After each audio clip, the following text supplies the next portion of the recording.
Good morning students. आज का topic है एटॉमिक स्ट्रक्चर। तो एटॉमिक स्ट्रक्चर पढ़ने से पहले हम लोगों को एटम के बारे में पढ़ना पड़ेगा, है ना।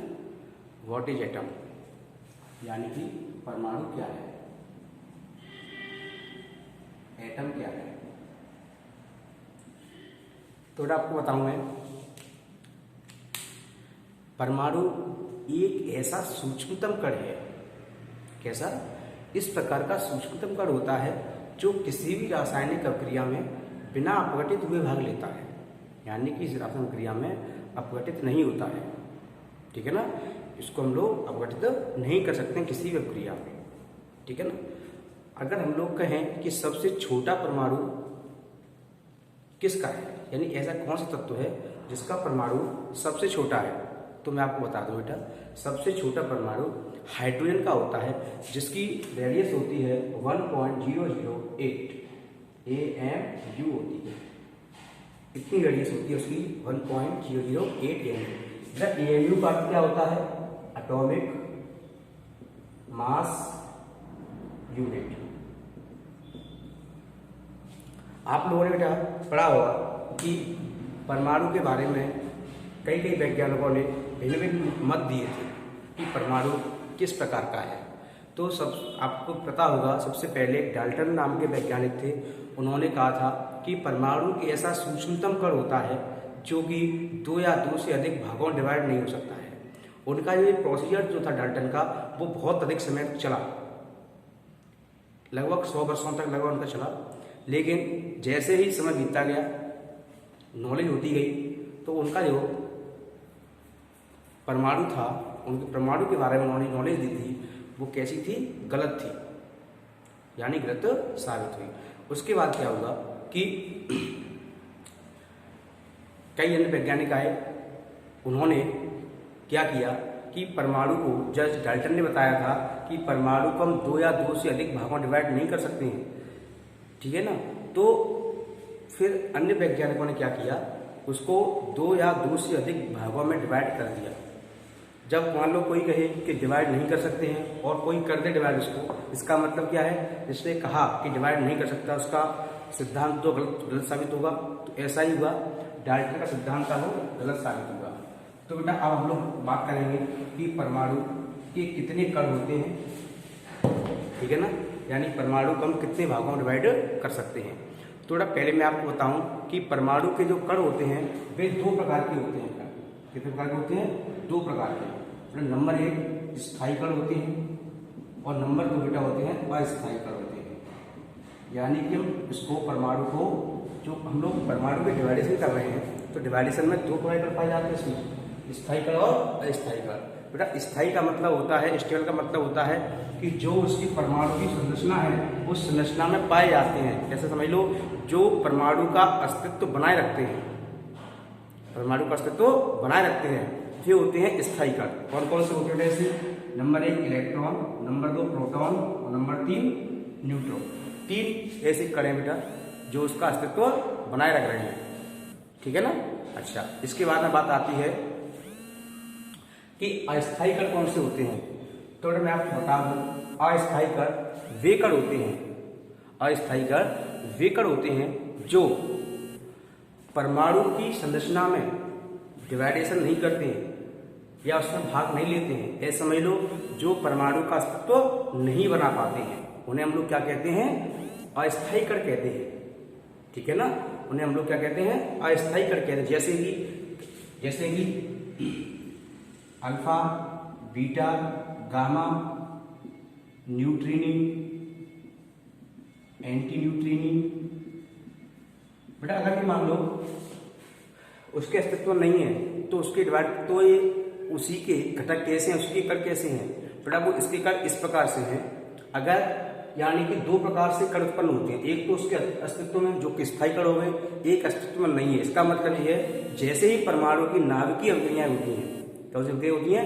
नाभिकीय अवक्रियाएं होती हैं। तो उन नाभिकीय अवक्रियाओं के दौरान ये उत्पन्न होते हैं, उसे हम लोग क्या कहते हैं? अस्थायी कण कहते हैं।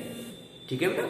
इसके बाद में आगे हम लोग बात करते हैं कि जो स्थायी कण होते हैं इलेक्ट्रॉन, प्रोटॉन और न्यूट्रॉन, इनके खोजकर्ता, इन पर आवेश और इनका द्रव्यमान और इनके संकेत क्या क्या होते हैं, तो उस चीज को हम लोग पढ़ने वाले हैं। ठीक है ना। अब देखेंगे जरा एक बार, बेटा देखिए मैं यहां लिखता हूं कण कौन कौन से हैं, इलेक्ट्रॉन,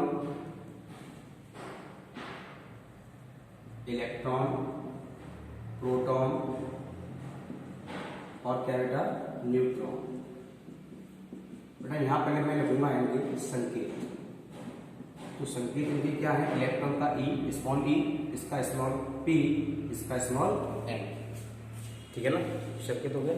अब बेटा मैं यहां लिखूंगा इनके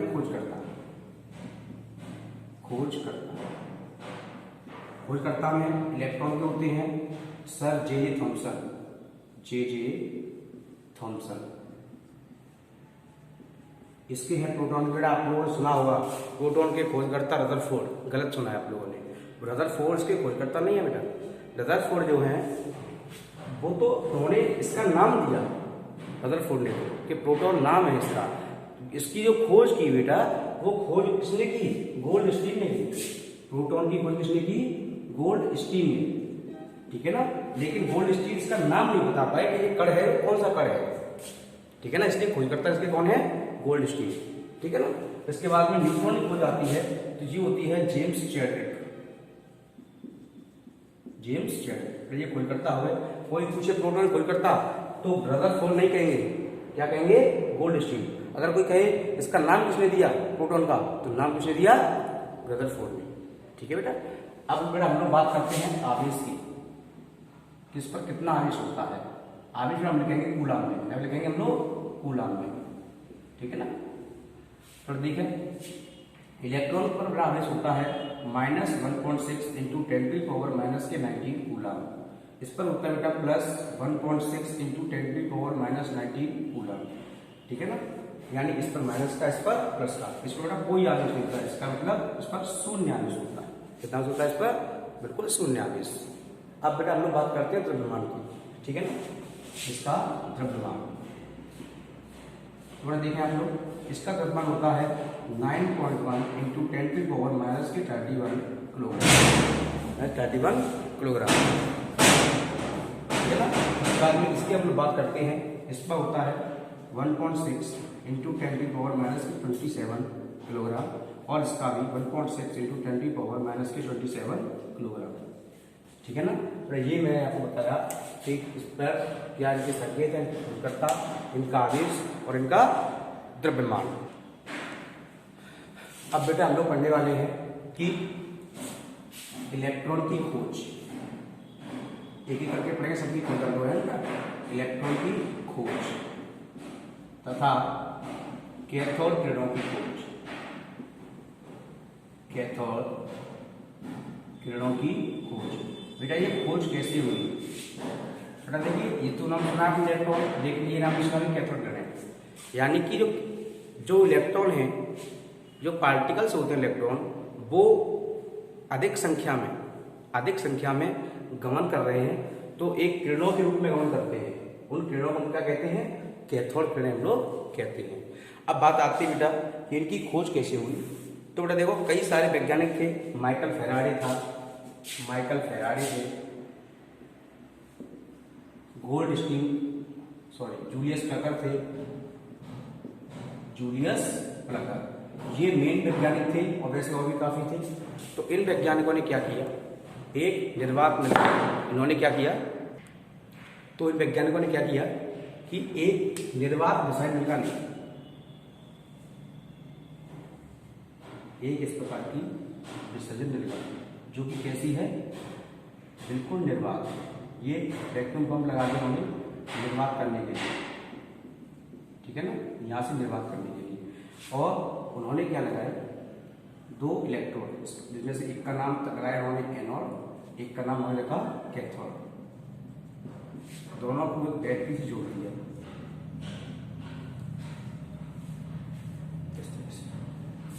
ठीक है ना। इस तरह की विसर्जन का उन्होंने ली, ठीक है ना। अब उन्होंने क्या किया, इस विसर्जन का उन्होंने क्या देखा, जैसे ही बैटरी कनेक्ट की, बैटरी जैसे ऑन हुई, बैटरी जैसे ही चालू हुई तो उन्होंने क्या देखा कि कुछ किरणें, क्या देखा उन्होंने कि कुछ किरणें कैथोड से एनोड की ओर भाग रही हैं। कैथोड से कहाँ की ओर? एनोड की ओर भाग रही हैं कुछ किरणें। देखिए ये किरणें दिखाई नहीं देती हैं, ये किरणें दिखाई नहीं देती हैं। उन्होंने कैसे पता लगाया? इनके बीच में कुछ ऐसा हल्का पदार्थ रखा कि जिनसे टकरा कर क्या करती हैं, ये उजाला प्रकट करती है। क्या प्रकट करती है? उजाला प्रकट करती है। इसलिए उन्हें लगा कि यहाँ पर कुछ किरणें यहाँ से यहाँ की ओर जा रही है। उन्होंने देखा, इसका उन्होंने अध्ययन किया। अध्ययन करने के बाद उन्होंने बताया कि जो किरणें हैं ये वाली सभी, ये किरणें क्या? कैथोड किरणें हैं। क्यों? क्योंकि ये कैथोड से निकल रही है और एनोड की ओर भाग रही है। ठीक है ना। और उन्होंने बताया इन कैथोड पर जो ये कैथोड किरणें जो होती हैं ये छोटे छोटे कणों से मिलकर बनी होती हैं, जिन्हें हम लोग क्या कहते हैं? इलेक्ट्रॉन कहते हैं। कणों, ये कणों को हम लोग क्या कहते हैं? इलेक्ट्रॉन कहते हैं। इस प्रकार कैथोड किरणों की खोज हुई और इलेक्ट्रॉन की खोज हुई। अब बेटा अब हम लोग पढ़ने वाले हैं कि कैथोड किरणों के गुण। कैथोड किरणों के गुण क्या है? नंबर 1 पॉइंट नंबर, सबसे पहली बात है तो कैथोड किरणें एक बिल्कुल सरल रेखा में चलती हैं, बिल्कुल एक सीधी रेखा में। ठीक है, बिल्कुल सीधी रेखा में चलती है। दूसरा इसका गुण है कि इन किरणों के मध्य में अगर कोई हल्की वस्तु रखी जाए, कोई इतनी हल्की वस्तु रखी जाए, बहुत हल्की वस्तु, तो क्या करती है? तो उस हल्की वस्तु की जो परछाई होती है वो बिल्कुल कैसी बनती है? बिल्कुल सीधी बनाती है। उसकी परछाई को सीधी बनाती है। अगर ऐसे रख ली है तो उसकी परछाई बिल्कुल सीधी, बिल्कुल सीधी ही बनेगी। ठीक है ना। उसके बाद में क्या हुआ कि अगली बात है, उन्होंने बताया कि जो कैथोड किरणें हैं, ये कैथोड किरणें सूक्ष्म छोटे छोटे कणों से मिलकर के बनी हुई है। छोटे छोटे दिखा है ना, देखो छोटे छोटे कण हैं। इन छोटे कणों को उन्होंने क्या नाम दिया? इलेक्ट्रॉन नाम दिया। ये छोटे कण हैं, इन छोटे कौन कौन छोटे कण से बनी हुई है? वे इलेक्ट्रॉन से मिलकर के बनी हुई है। उसके बाद में आता है अगला पॉइंट नंबर 4। ये क्या करती हैं? धातु की पतली पन्नी, जैसे एल्यूमिनियम की हो गई, सोने की हो गई, तो क्या करती है? धातु की पतली पन्नी को भेद कर आर पार निकल जाती है। पन्नी ये वाली मान लो, इस पतली पन्नी को भेद कर क्या होगी? ये आर पार निकल जाती है। ये इनके अंदर एक प्रॉपर्टी होती है। धातु की हल्की पन्नी होती है, उसको भेद करके क्या हो जाती है? आर पार निकल जाती है। उसके बाद में अगला है, ये प्रदीप्त उत्पन्न करती है। प्रदीप्त उत्पन्न यानी उजाला उत्पन्न करती है। बताया था कि पता कैसे चला कि ये किरणें जा रही हैं? बताया था मैंने, क्या बताया था? कि कोई वस्तु ऐसे रख दो जो कि इसे टकरा के चमकती है। ठीक है ना। अच्छा, उसके बाद में उसके बाद हम लोग पढ़ने वाले हैं कि इलेक्ट्रॉन का आवेश और द्रव्यमान का अनुपात, यानी E/m। इलेक्ट्रॉन का आवेश और उसका द्रव्यमान, जिसका इलेक्ट्रॉन का आवेश और द्रव्यमान का जो अनुपात होता है, आपको पता है इलेक्ट्रॉन का आवेश कितना होता है? 1.6 × 10⁻³ कूलम अपॉन द्रव्यमान कितना होता है? 9.1 × 10⁻²⁰ किलोग्राम। ठीक है ना। तो उन्होंने बताया कि इनका दोनों का जो अनुपात होता है वो कितना होता है? 1.75 × 10⁻11 कूलम पर किलोग्राम होता है। उन्होंने ये बताया। ठीक है बेटा। तो हम लोगों को क्या है, इतना हम लोगों को पढ़ना है और याद भी करना है। ठीक है।